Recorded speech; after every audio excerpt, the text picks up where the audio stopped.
Olá, eu sou Carlos Bighetti e você está no Mistérios do Desconhecido. O relato intrigante de hoje já faz algum tempo que eu queria fazer, tá? Ele não tem roteiro, é uma conversa minha com você. Vamos dizer que é um compartilhamento de algumas reflexões, de algumas experiências ligadas aí à existência ou não, né, dos extraterrestres, dos alienígenas.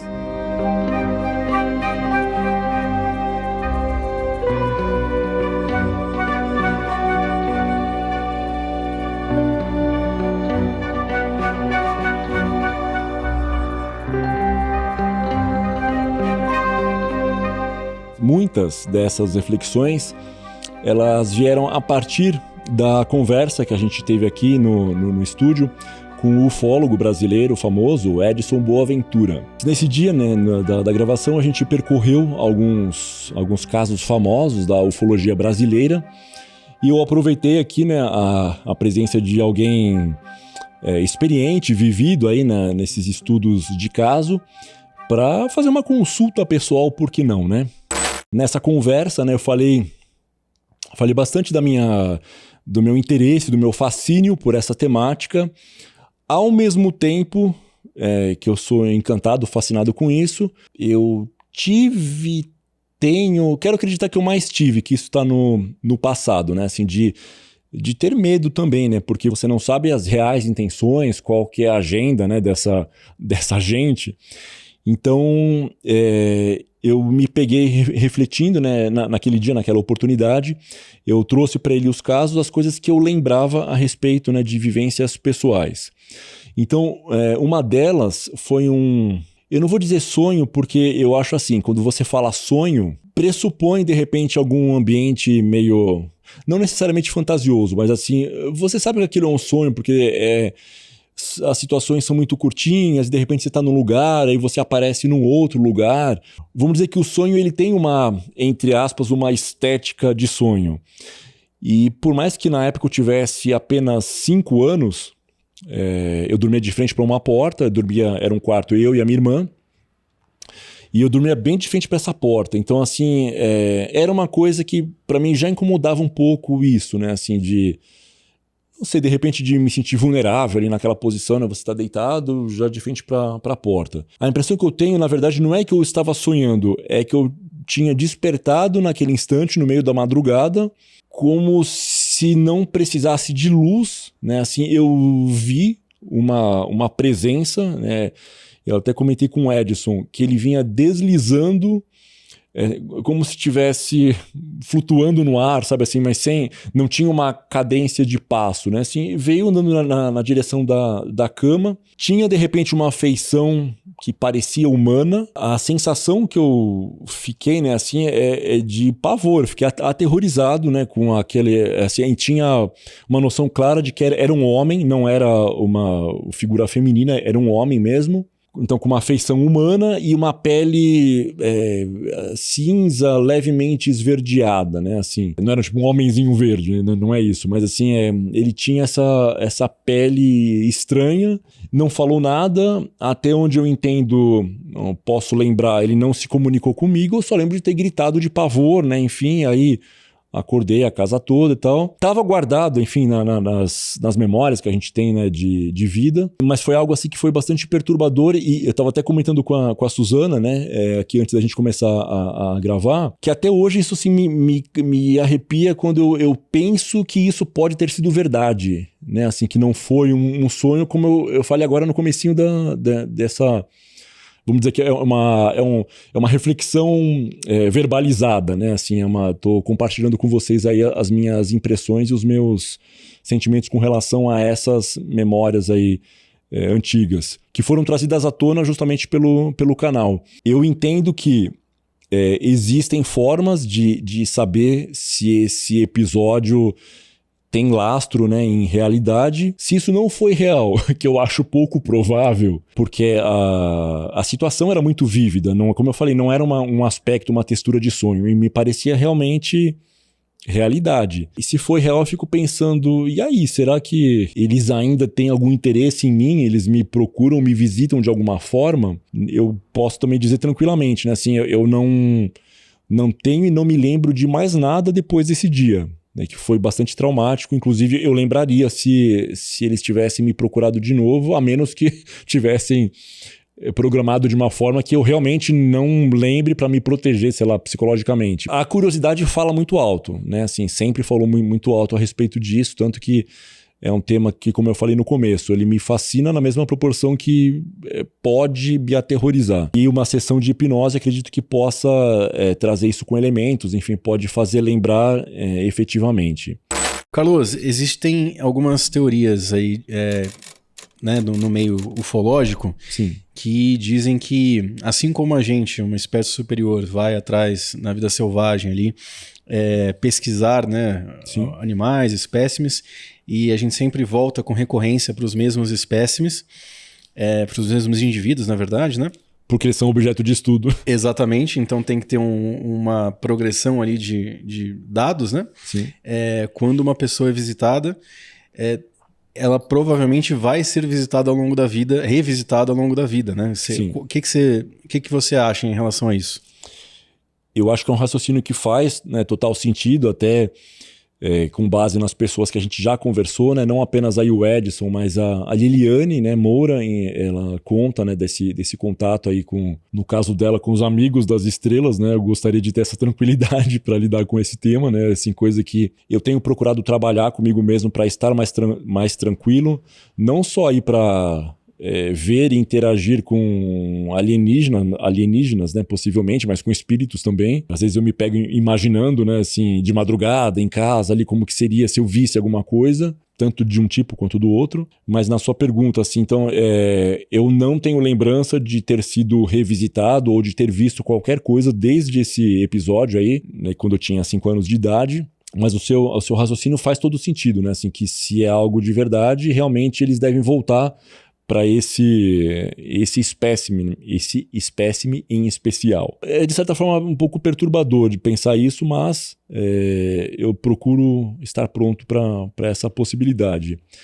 E um outro vídeo que a gente gravou foi aquele relato falando do filme, minissérie, né, aquele Intruders, baseado no livro do Bud Hopkins, né, que foi um ufólogo e pesquisador americano. Tem uma cena do filme, não sei se vocês já acabaram assistindo depois da nossa recomendação, é um trecho que mostra o filho de uma das contatadas. Ela já vinha sendo visitada, enfim, né? E aí de madrugada ela percebe a presença, né? Aquelas luzes todas, aquela movimentação toda. Ela sabe que eles estão no quarto do filho dela e o menino começa a gritar, não sei o quê. E ela tenta entrar né, pela porta do quarto, obviamente, né? Tenta entrar no quarto, mas não consegue. Mas não consegue entrar porque, enfim, de alguma maneira eles travam a porta e ela não consegue entrar. E quando ela entra, ele tá com o rosto machucado, com um pouco de sangue. E aí, isso era uma coisa que minha mãe tinha comentado, né, enfim, uns anos atrás. E como eu falei, na elaboração, né, desses vídeos que a gente tem feito, foi uma informação que, sabe assim, me veio de novo, teve esses gatilhos, né, por essas situações que a gente tem ido atrás, tem produzido nesse sentido. E eu pensei, caramba, eu tive uma situação parecida com essa. Eu não lembro, mas minha mãe conta, né, assim, que quando eu tinha um ano mais ou menos, estava no berço, né, estava dormindo e acordei chorando durante a noite, né, bebê chora pra caramba todas as noites, então assim, de início os pais nem ficam alarmados. Mas ela entrou para dar aquela verificada, entrou no quarto para ver, e aí minha mãe tem assim, a mesma pessoa, né, que é evangélica, que não gosta de espírito, não gosta dessas coisas e tal, ao mesmo tempo que ela tem esse temperamento, ela também não se impressiona com muita coisa. Então ela vê espírito e, na maioria das vezes, se estiver numa situação desperta, assim, ela não vai ficar com medo e tal, assim. E nesse caso, ela acendeu a luz do quarto e me viu, assim, com sangue no rosto, né, no lençolzinho lá do berço, tal, no travesseirinho, tava tudo cheio de sangue. E aí meu pai apareceu depois, meu pai já ao contrário, meu pai assim, ele é durão, tal, mas assim, não pode ver sangue. Ele ele é totalmente impressionável, ele vai ficar...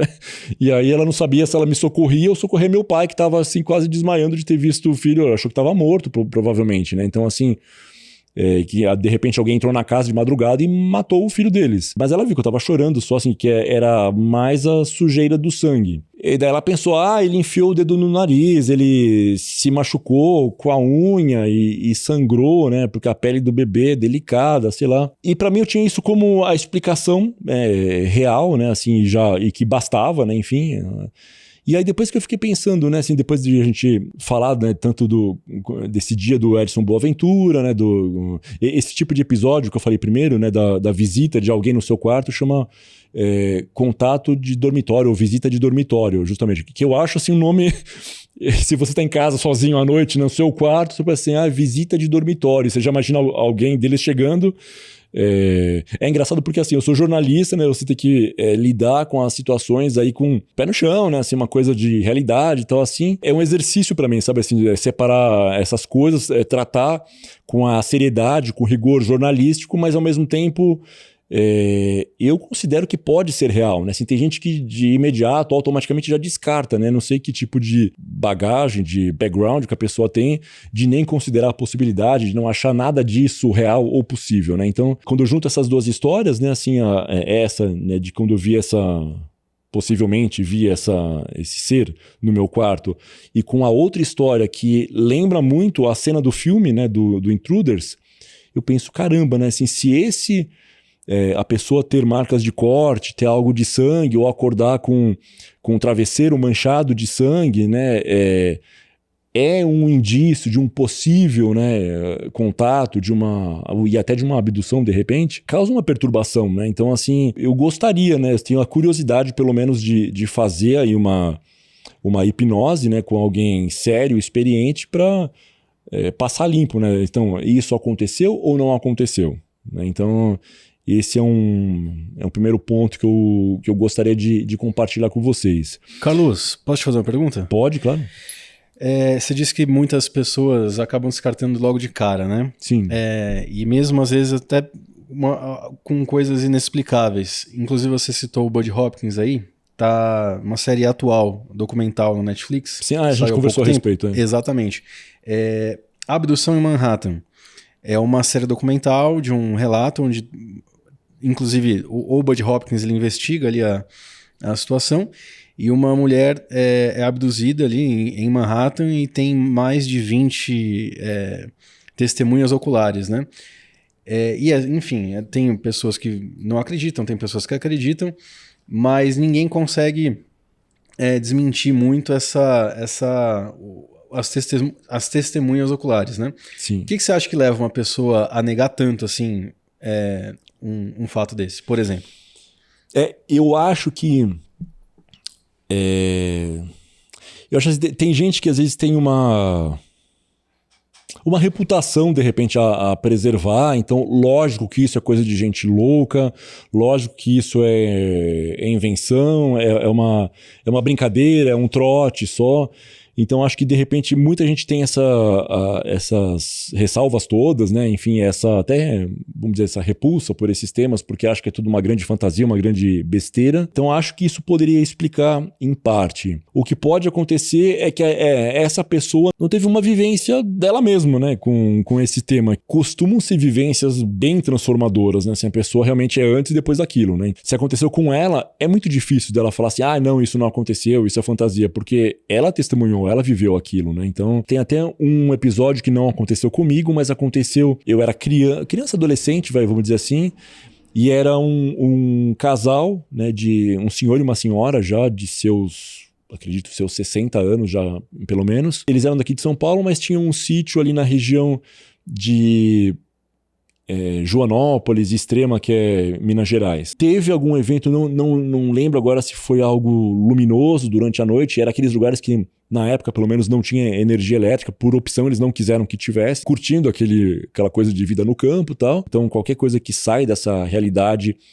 vai causar algum impacto, vai ser muito notado. E aí eles têm tipo um lapso de memória e de tempo, assim, de uma coisa tipo de 2, 3 horas, e de ter visto depois que o relógio avançou, eles sabiam mais ou menos que hora é, e eles não sabiam dizer o que tinha acontecido nesse intervalo, né? Então, assim, eu separei aqui no livro, depois eu vou falar depois a respeito desse livro e dessa coleção. Não vou falar agora por enquanto, porque não é o momento. Entre os sintomas, vamos dizer assim, os sinais que denunciam que a pessoa teve algum contato, né, com algo de outro planeta. Obviamente eu trouxe isso, né, não foi comigo, mas foi com esse casal. Essa questão de tempo perdido, né, de lapso de tempo, é um dos sintomas aí vamos dizer, de presença, de uma interferência aí de algo que pode ser de outro mundo. Aí outra coisa, tipo, é uma memória confusa, né, que essas vítimas, elas têm fragmentos de situações. Eu acredito que esse é o tipo de, vamos dizer, de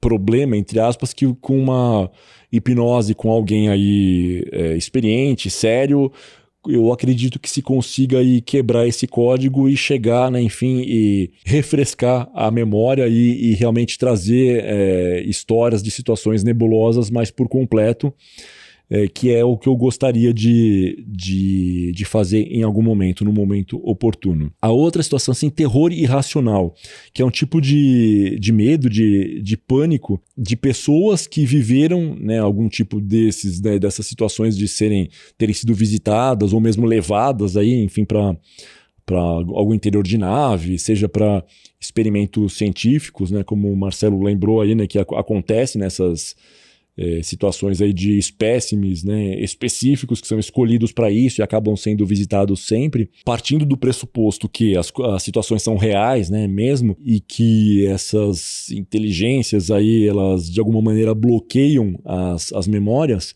mas de repente no nível das emoções, possivelmente eles não conseguem desligar, anular por completo. Então esses contatados, esses visitados aí, eles acabam, de alguma maneira, mantendo esse pânico, né, com relação ao tema. Desde que eu era muito pequeno, né, o tema sempre causou fascínio e na proporção de medo mesmo, né? Assim, talvez porque você entenda que eles possam te fazer algum mal, que você está completamente indefeso, né, diante de alguém que tem poderes de manipular suas memórias, as suas lembranças da situação. Essa questão de terror nem é tão irracional, né, como está relatado aqui no livro. Aí eles falam também de distúrbios noturnos, né, os postos raptados às vezes demoram a adormecer e tem sempre um sono leve, muito sonho com espaçonaves ou criaturas estranhas com olhos grandes demais, e alguns acordam inexplicavelmente no mesmo horário, noite após noite.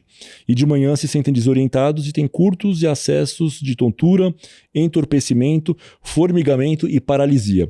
Aí esse outro aqui, ó, hemorragia. Esse hemorragia é aquilo que eu falei, né? Ao acordar, alguns encontram sangue na fronha, um efeito, acreditam, de implantação ou da remoção cirúrgica de aparelhos alienígenas, de rastreamento no nariz ou no ouvido. Eu sempre tive, quando criança, muito sangramento de nariz. E assim, sempre foi muito sensível. Qualquer coisinha já sangrava, já um espirro mais forte já sangrava. Não sei se é comum que as crianças tenham tanto sangramento de nariz assim. Quando o Edson esteve aqui também, eu comentei com ele, a gente falou algo nessa linha, né? De que aquela série Arquivo X, né, dos anos 90, do Fox Mulder e a Dani Scully, que eles eram agentes do FBI, que, né, investigavam aí, casos, né, assim, meio que sem explicação, ou que tinham algum fundo, alguma possibilidade aí de contato alienígena. O Fox Mulder, né, numa bancada de trabalho dele, ele tinha um pôster, né, de uma paisagem com um disco voador e com os dizeres, né, I want to believe, né, eu quero acreditar.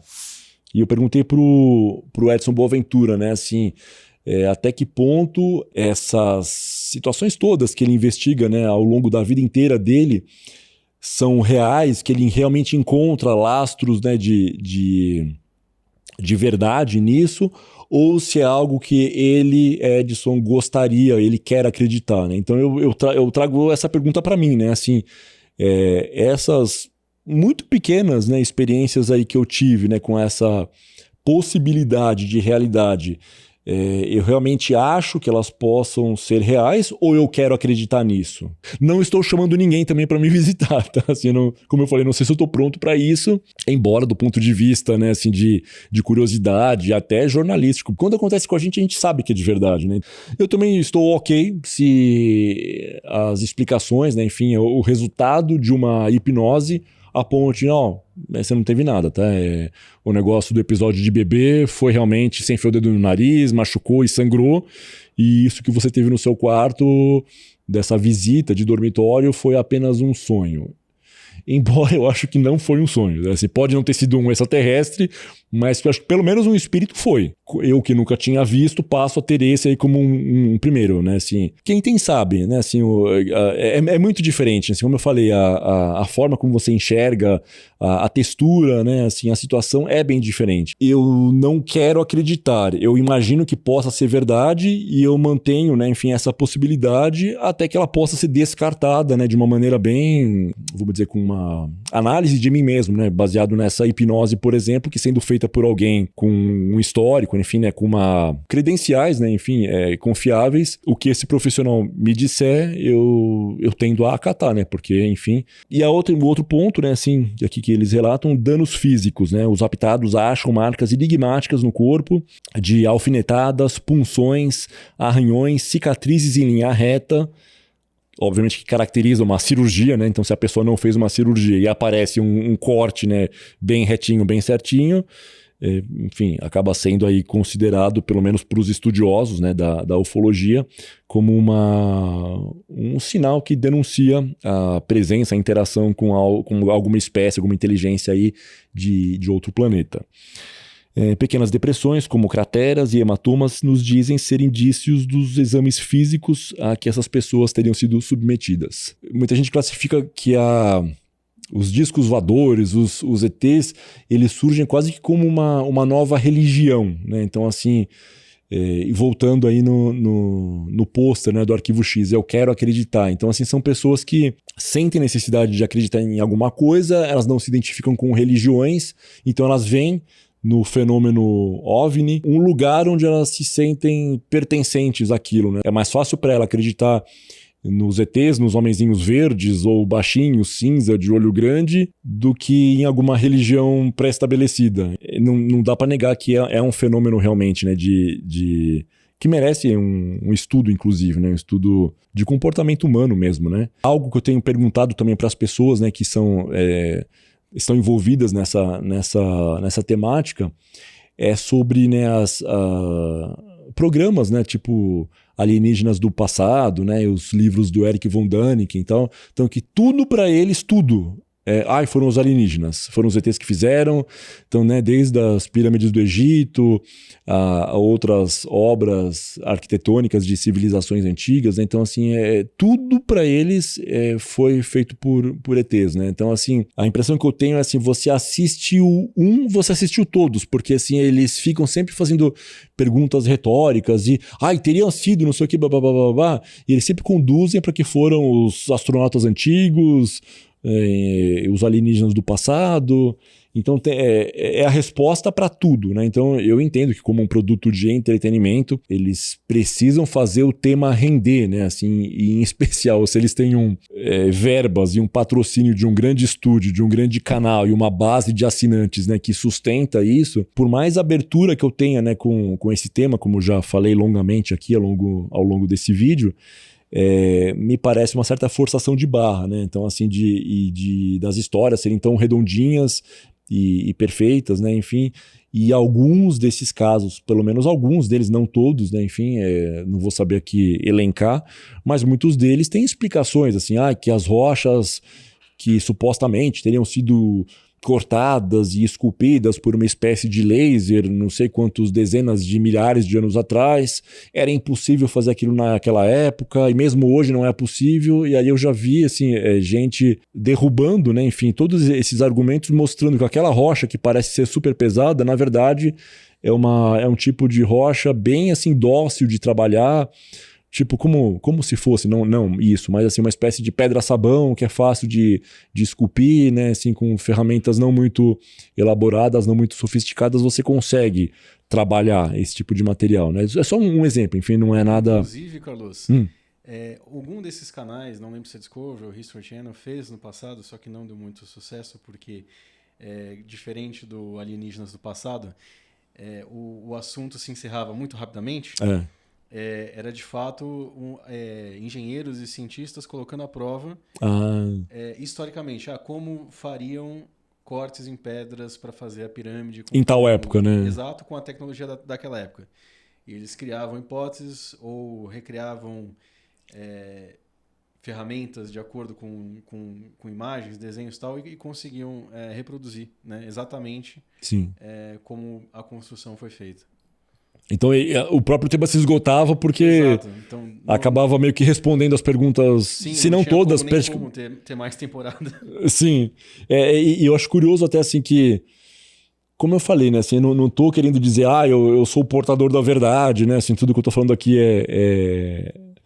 é o mais real, no entendimento de mais correto possível, mas assim, quando você vem com explicações e com argumentos desse tipo, geralmente, né, quem assiste esses programas, né, enfim, eles têm uns defensores ferrenhos, assim, não, ai que ridículo, olha, assim, até parece que seria possível fazer isso com essa tecnologia tão precária que existia na época, né, então, realmente, eu volto a dizer, né, assim, é interessante como um objeto, né, de estudo de comportamento e até sociológico, de repente, né, de entender, né, o que causa nessas pessoas essa sensação, né, essa necessidade de pertencimento, né, de abraçar uma história dessas com tanta convicção, sendo que para ela mesma não foram liberados elementos para que ela acreditasse, né, para que ela leve isso tudo tão a sério, tão como uma verdade absoluta. Então é isso, gente. Era só uma conversa que até se alongou demais, né? Enfim, mas eu queria pensar alto aqui, né? Enfim, quando a gente fala, a gente meio que ao mesmo tempo a gente organiza também os pensamentos. Então, se você... né, eu queria saber o que você acha disso tudo que eu falei. É tudo uma grande viagem? Ou você acha que, de repente, algo do que eu compartilhei aqui com você pode fazer sentido? E eu gostaria de saber também se você tem experiências do tipo. Não precisa ser nada tão espetacular, né? As minhas experiências, perto de muitas coisas que eu já ouvi, não acho que seja, né, nada, com perdão do trocadilho, de outro planeta. Mas assim, mas para mim foi bastante impactante, entendeu? Assim, eu só trouxe realmente porque eu acho que, para mim, história de vida, né? Enfim, para essa busca, né, que a gente faz aqui no canal, e eu acho que é relevante. E cada um desses episódios, né, assim, que eu contei, né, não só os de hoje, como também os de aspectos espirituais, né, assim, de família, né, que então foram relatados por pessoas que eu sei que não vão inventar nada, né, assim, minha mãe, né, não vai mentir esse tipo de coisa para mim. Cada uma dessas situações são assim, eles de alguma maneira, para mim, eles representam um combustível nessa busca aí, né, de o que somos nós, né, por que isso tudo está acontecendo, né, que essa vida do dia a dia que a gente vive, né, cada um desses elementos, eles deveriam, no mínimo, né, deixar você intrigado com o que é tudo isso que a gente está vivendo. Deixa aqui nos comentários as suas impressões sobre isso, se você já teve alguma vivência nessa linha, né, em especial hoje aqui, falando de discos voadores, ETs, né, de lembranças, de coisas que você viu no céu, né, situações de tempo perdido, como a gente falou agora há pouco.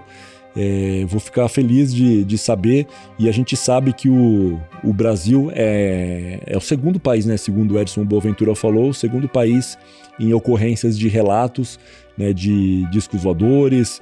Temos aí muitos casos emblemáticos, né, Operação Prato, a noite dos discos voadores, relatos de pilotos de companhia aérea que passam a madrugada viajando, cruzando o Brasil. Por tudo isso, até esse momento, pelo menos, não é que eu quero acreditar, mas eu entendo que é possível que exista.